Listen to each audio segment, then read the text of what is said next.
Jiwa terletak di Kompleks Percandian Batujaya, tepatnya di Kecamatan Batujaya dan Pakisjaya, Karawang, Jawa Barat, di mana Candi Jiwa merupakan salah satu candi peninggalan agama Buddha yang bahkan umurnya diprediksi lebih tua daripada Candi Borobudur di Magelang.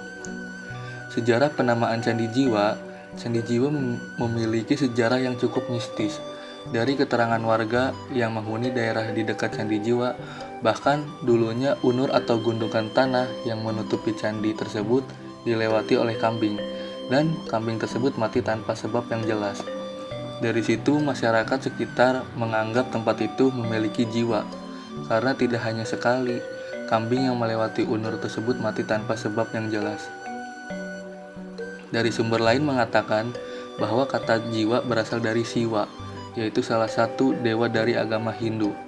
Hal ini didasarkan dari pengaruh aksen Sunda yang mempengaruhi penyebutan nama Siwa dari waktu ke waktu, sehingga menjadi nama Jiwa.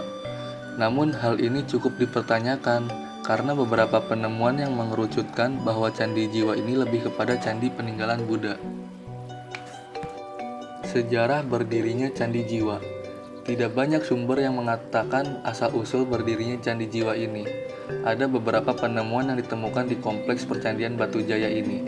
Penemuan tersebut berbentuk tablet atau lempengan batu yang berukir relief Buddha, beberapa jenis keramik, sebuah prasasti terakota yang merisi mantra Buddha, dan masih banyak lagi. Hal ini menunjukkan bahwa bangunan ini merupakan salah satu bangunan peninggalan agama Buddha.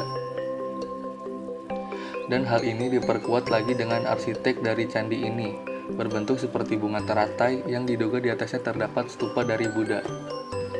Dari sebuah analisis radiometri karbon 14 pada artefak yang telah ditemukan di Kompleks Percandian Batujaya menyebutkan bahwa candi-candi di kompleks ini dibuat pada abad kedua hingga abad ke-12, termasuk Candi Jiwa.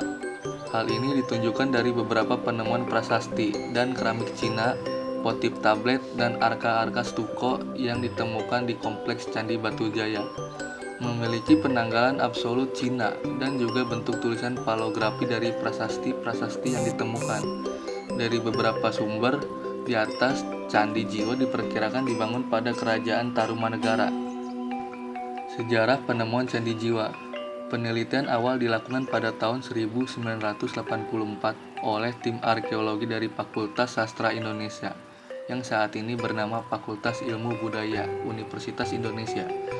Hal ini berdasarkan laporan dari penduduk sekitar yang menemukan benda-benda purbakala di area pesawahan yang tertimbun tanah.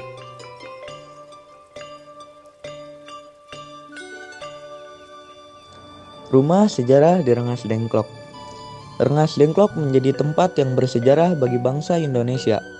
Proklamasi Kemerdekaan Republik Indonesia pada 17 Agustus 1945 tak lepas dari sebuah peristiwa di daerah tersebut. Rengas Dengklok merupakan sebuah kecamatan yang terletak di Kabupaten Karawang, Provinsi Jawa Barat. Kecamatan Rengas Dengklok berbatasan dengan Kecamatan Karawang Barat di sebelah selatan dan Kecamatan Pedes di sebelah utara. Kecamatan ini hanya berjarak 17 km dari ibu kota Kabupaten Karawang. Rengas Dengklok terkenal dengan julukan Kota Pangkal Perjuangan. Julukan ini berdasarkan sejarah Rengas Dengklok sebelum masa kemerdekaan Republik Indonesia. Peristiwa Rengas Dengklok merupakan peristiwa penculikan Soekarno dan Hatta pada 16 Agustus 1945. Peristiwa ini terjadi pada pukul 3 waktu Indonesia Barat, yang pada saat itu Soekarno atau Bung Karno dan Bung Hatta ditemui di rumahnya di Jakarta. Mereka sedang menikmati sahur. Rumah sejarah ini biasa dikenal sebagai rumah pengasingan Bung Karno Hatta. Rumah yang berada di Kampung Bojong Tugu ini merupakan tempat tinggal keluarga di Jau Kisyong.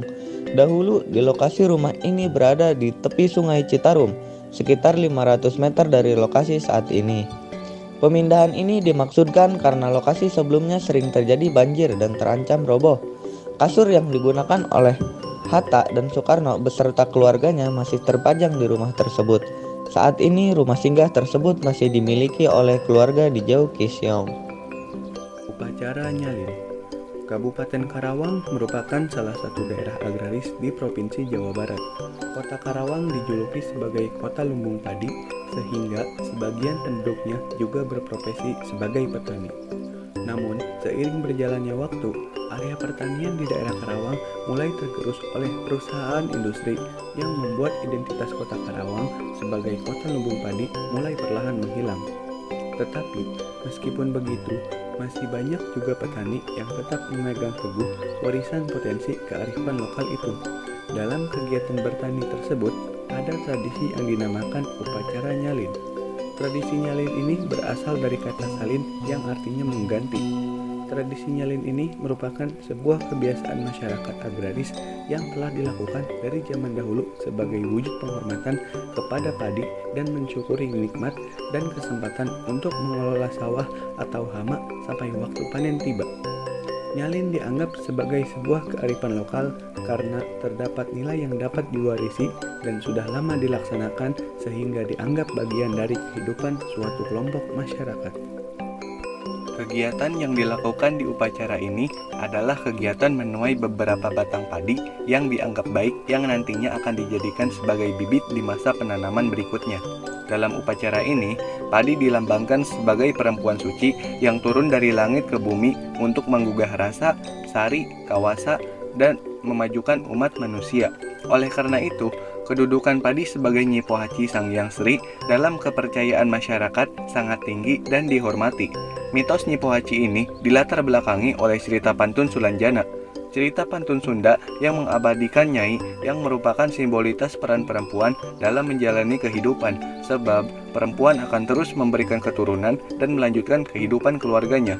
Mitos Nyi Pohaci Sang Hyang Sri terungkap dari sebuah pengetahuan budaya antara hal yang gaib dan hal yang nyata. Perantaranya adalah wujud perempuan yang tidak bisa nyata secara fisik. Dua hal yang saling melengkapi antara dunia nyata sebagai tempat kehidupan dan dunia gaib sebagai sumber kehidupan. Untuk menghubungkan dua ranah tersebut, dibutuhkan sarana yang tepat, yaitu wujud hasil panen yang melimpah sebagai simbol adanya Nyi Pohaci yang meninggalkan dunia nyata dan kembali ke dunia gaib. Oleh karena itu, setiap menginjak waktu panen, selalu dilaksanakan tradisi untuk memberikan penghormatan serta mensyukuri nikmat Tuhan, sekaligus sebagai harapan melimpahnya hasil panen.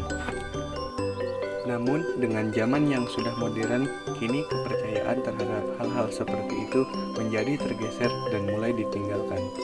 Hal ini bisa menjadi ancaman hilangnya kebiasaan yang menunjukkan identitas tradisi nyalin dalam masyarakat budaya. Hilangnya sebuah tradisi akan menjadi sorotan penting karena dalam sebuah keyakinan bahwa mitos akan selalu memberikan pembelajaran kehidupan yang benar mengenai kenyataan alam semesta. Adanya perilaku konsumtif seperti tidak menghargai makanan terutama nasi dan kurangnya empati terhadap usaha petani mengolah sawah sampai menghasilkan padi menjadi permasalahan yang sulit dipecahkan.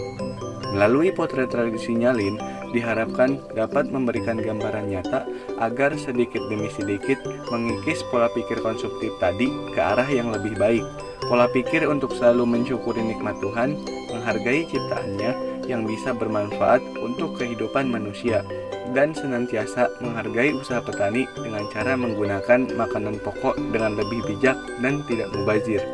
Perubahan itulah yang diharapkan bisa mengakar dari sebuah tradisi masyarakat.